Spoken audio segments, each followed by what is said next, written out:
Assalamu alaikum warahmatullah. Al'umma maganar da zan gaskiya ba za ta mutane da yawa daɗi ba amma ku yi haƙuri. Gyara in faɗa don gaba mu kiyaye mutuncin mu dukanmu. Da lokacin Jonathan an zo an dinga zagin bawan Allah na aka ce shine silan Boko Haram, shi ya kawo Boko Haram, shi aka ba mu kwangila karar da yan arewa za a yi. Kuma menene daidai ya faru? Lokacin gashi nan muna gani a zahiri yanda aka zo malamai kaza malafa muka dinga alƙunut, ni nan mun yi alƙunut. Mun yi alƙunut Allah ya bamu Buhari ma ake dinga ma addu'a. An dinga addu'a Allah ya kori PDP. Mun gani ho a kasar nan. Abu ya zo ya faru, mulki ya canza. Aka dinga fatan Allah ya bamu Buhari, muka dinga munna bayan Buhari ya ci mulki. Har zaka ga suke wa ciyaman na local government wazi, suke yi wa gwamna wazi, suke yi wa shugaban kasa wazi, suke tara al'umma su isar da sakon Allah, suke yi wa sarakuna wazi, su ne masu umarni da adalci a cikin al'umma. Wannan aikin maluman sunna ne, su kadai suke yin wannan. Bala'i ya rinka sauka a kasar, wancan bala'in bai kare ba, ba gano suwa suka kashe shi ba, ba bayyana su ba. Ana cikin wannan bala'i kuma ga wani bala'i an ƙara aikatawa na kashe malamin sunna. Ke Najeriya, anya kuwa Najeriya ana kashe maluman sunna a cikinki, abin da ya samu bani Isra'ila ba zai same ki ba kuwa. Wa qabaina shi ake cewa tsoron shedan. Me ake cewa tsoron shedan? Shine ka gagara faɗawa wani gaskiya saboda kana jin tsoronsa. Wannan shi ake cewa me? Kaufu shaitan. Shi irin wannan tsoro haramun ne. Irin wannan tsoro menene? Haramun ne. Saboda mai Allah ya ce inna ma zalikumu shaitanu. Inna ma zalikumu shaitanu yukhawwifu awliya'a fala takhafuhum wa khafuni in kuntum mu'minin. Allah madaukin sarki ya ce inna ma zalikumu shaitan. Abun sani kawai shaidan ne yukawwifu awliya'ahu ay yukawwifukum bi awliya'ihi, shine wanda yake tsoratar da ku dangane da waliyansa. A lokacin da ake tsoratar da sahabbai cewa kada su fito Badar shekarar da ta biyo bayan an yi yakin Uhudu, saboda kada a haɗu da su inda aka alkawari a kara da kafirai, cewa kafirai sun yi taron dangi. Sai Allah ya ce to shaidan ne yake tsoratar da ku waliyansa. Kenan idan ka ji tsoron waliyan shaidan, ka gagara faɗa wa wani gaskiya, yana daga cikin jin tsoron waliyan shaidan. Wannan yana daga cikin dalilin da yasa muke addu'a maluman mu irin wannan tsoron ma kada Allah ya basu su ji. Kar ya zama ba za su iya gaya wani gaskiya ba matukar sun san gaskiya ce. Kuma in Allah ya yarda babu wanda ya wuce mu gaya mashi gaskiya. Wallahi babu wanda ya wuce. Kowa ya zamu iya gaya mashi gaskiya. Babu mutumin da ya fi karfin maluman sunna su tsaya gabansa su gaya masa me? Su gaya masa abin da shine gaskiya. Maluman sunna Allah ya musu wannan baiwar. Sabanin malum ɗaya daga cikin magabata, shugaban ƙasa na zamaninsa ya gayyace shi a fadar shugaban ƙasa. Aka zo da shi ga jami'an tsaro, ga sojoji sun zara ta kubba. Shugaban ƙasa ya tambaye shi, ya ce ala gafarta malam, wai me yasa mu masu mulki muka fi kowa tsoron mutuwa? Gaskiya ne ko ba gaskiya ba ne? Masu mulki sun fi kowa tsoron, ga bullet proof, ga tinted glass, ga SS, ga police, ga amma kuma duka ana tsoro shi. Ya ce me yasa mu masu mulki muka fi kowa tsoron mutuwa? In malamin bid'a ne sai ce a hannun kai da ai ba ku da tsoro, ai ba taba jarumi kaman ka ba. Malamin sunna ne ce abin da yasa kuka fi kowa tsoron mutuwa saboda kun gina duniyar ku, kun rushe lahirar ku. Kuna tsoron kada a raba ku da ginannen gida a kai ku rusheshen gida. Wannan shine dalili, full stop. Maluman sunna suna iya faɗa wa kowa gaskiya, kuma ko baka aure gaskiyar sanda take budurwa ba, bayan ta zama bazawara zaka zo ka aure ta.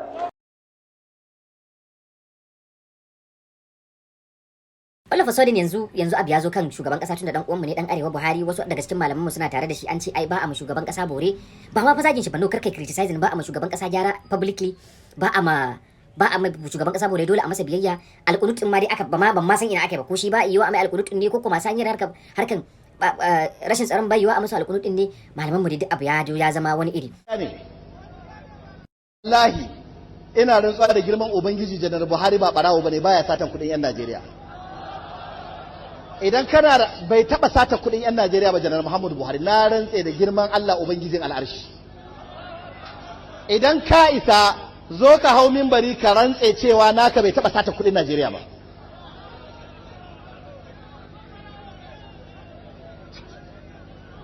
Na rantse da ubangiji Janar Buhari mai gaskiya ne. Kai mana bayani su waye za su sa baki, su waye za su saka. Kuma na tsaya na yi challenging, na ce har yanzu cikin duk waɗanda suka kara da Buhari muka ce a zaɓe shi a baya, ku faɗa mana wanda yake da alamun tsoron Allahnsa, ku faɗa mana wanda ke da alamun takawarsa, ku faɗa mun wanda da masoyansa da maƙiyansa duka sun yadda ba ɓarawo ba ne, ku faɗa mun wanda da masoyansa da maƙiyansa sun yadda kamili ne dattijo, ku gaya mun wanda sun yadda bai saba dokar Najeriya wajen gudanar da mulki, ku faɗa mun wanda da makiyansa da masoyansa sun yadda ya rike Najeriya gaba daya, yayi wa kudu, yayi wa arewa, yayi wa gabar, yayi wa yamma, yayi wa tsakiya. Duk wanda ya zo mulkin Najeriya nasa kadai yake yi, shi kadai ne yace ya rike Najeriya gaba daya shi. Ina son ku ga mu me zai yi. Wai me kuke so Buhari yayi? Da ka zauna kana zagin wannan dattijo. Bai ji ba bai gani ba. Kun bewa 'yan shi'a makiya Allah. Sun bude shafuffuka suna nan a intanet ɗaruruwa, sun aje yara aikin su kullum kawai su rubuta zagin Buhari ko akan menene abinda suke yi ba dare ba rana. Kai kuma sauna kira mana shashasha ka ce duk inda na bude sai na ga an zage shi.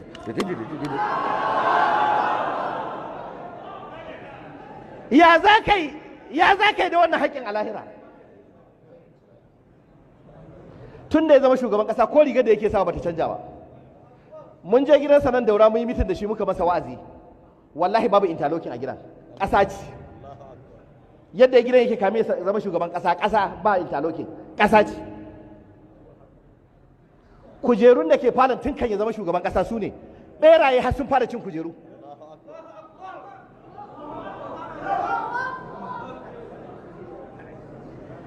Ka faɗa mun me zai yi? Amma dattijo irin wannan bai fi ƙarfin zagi a wajen ku ba. Kuma wai ku ce kuna so ku fita daga musifa. Mun ji mun ɗauka malamanmu ne, Allah ya saka musu da alkhairi, Allah ya tabbatar da su akan haka. Amma dai abin da zan faɗa kamar inda za ku gani yanzu, bai da daɗi a ce a zo ana yaban shugaban ƙasa, ana ƙoƙarin zagin mutane kuma cewa su shiru da bakinsu akan shugaban ƙasa cewa laifinmu ne. Mu ne muke saba ma Allah, mu ne yanzu muka zama yan iska. Ni na san muna saba ma Allah, amma fa akwai kasashen da ba ma su yadda da Allah ba, akwai masu bauta ma gunki kuma suna samu. Dole mu imani, dole ne mu imani tunda mu musulmai ne da duk kaddaran da ta same mu. Akwai inda yau duniya an dade shekara da shekaru yaki yake, amma imanin mu bai hana mu nuna cewa an mana ba daidai ba. Imanin mu bai hana mu cewa shugaban kasa ya kwafsa ba, ko wani ya kwafsa, ko bangaren shugabannin tsaro sun kwafsa, ko duk wanda. Amma imanin mu ne mai da cewa kaddaran mu ce, amma mu faɗa an mana an haka zai magani. Don ba zai yi a kulle mana baki ko malaman su ki magana ba. Kuma muna gani yan kudu abokanan zaman mu suna bude baki suna magana, domin su in saka ana jin tsoron bakin magana su zai kai idan duniya, sai nan da nan a dauki mataki. Mun gani a NSAS kwanan nan fa yaro ɗaya ne ya mutu a secondary school, suka dinga cika media da magana, aka zo aka dauki mataki. Nan da nan har shugaban har presidency ta zo ta yi magana akai, sai mu an danne mu an ce duk mun ci ba komai. Amma a daina irin wannan maganar, a zo ana fitowa ana zagin mutane, a'a gara ma malami ya shiru kawai. Sannan a ƙarshe ina ba da shawara, ina roƙon iyayenmu malamanmu don Allah, duk malamin da ya san yana kan wannan fatawan ya haƙura, mun yadda da su ne magada annabawa mun bi, amma don Allah kan malami nan gaba ya fito ya sa baki a harkar shugabanci ko siyasa, domin mu muna da yakinin hakan zai zubar mai da mutunci a idan al'umma baki daya. Duk malamin in ka zaɓi kai shiru har gaban abada, a ci gaba da karatu, ana mana karatu a zaure da masallatai, a ci gaba da mu al'umma ba mu al'umma hidima. Amma kada malami ya zo ya buɗe baki nan gaba, ko nan gaba wata gwamnatin ta zo ta kwafsa da ba ta tare da shi, bai samun business, bai samun waye bai samun gida a Abuja ko wani abu, ya zo ya ce zai zagi gwamnatin gaba. Gaskiya al'umma ba za su ji ba, kuma al'umma hakan zai iya shafar mutuncin shi. Sannan mawaƙanmu, kan ga wani mawaki mara kunya ya zo zai ce zai ma wani campaign, ko wani celebrity dan film zai ma wani campaign, in bai magana a wannan tafiyar da ake fa na insecurity bai mana magana ba rarara ba, wallahi ko rariya ce zamu yaga ta, wallahi